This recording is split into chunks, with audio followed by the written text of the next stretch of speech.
Un retour dans la partie est de la RDC où la société civile, tout comme la notabilité du Nord Kivu, demande que le chef Ntabo Taberi Cheka, chef du mouvement rebelle Dumba, Défense of Congo, qui s'est rendu le mercredi à la MONUSCO, d'être traduit le plus vite possible en justice pour que les victimes de ces actes dans le territoire de Walikale soient mises dans leurs droits.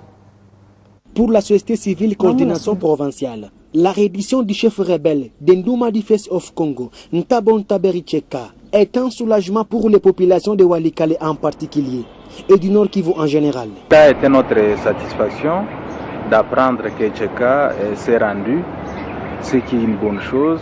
Pas baisser la garde du fait que celui-là s'est rendu. Dans la zone, il y a déjà ceux-là qui étaient plus virulents que lui. C'est-à-dire il faut que la lanterne soit mise sur le territoire de Walikale et le territoire de Lubero pour se rassurer que d'autres seigneurs de guerre qui puissent répondre de leurs actes. Dans la classe politique, opposition tout comme majorité, tous sont unanimes pour que Cheka soit traduit en justice le plus vite possible. Et nous pensons en tant que notabilité pour ne pas cautionner l'impunité et encourager d'autres rebelles, malgré sa reddition, à pouvoir commettre des faits et puis se rendre un jour, Cheka doit être jugé.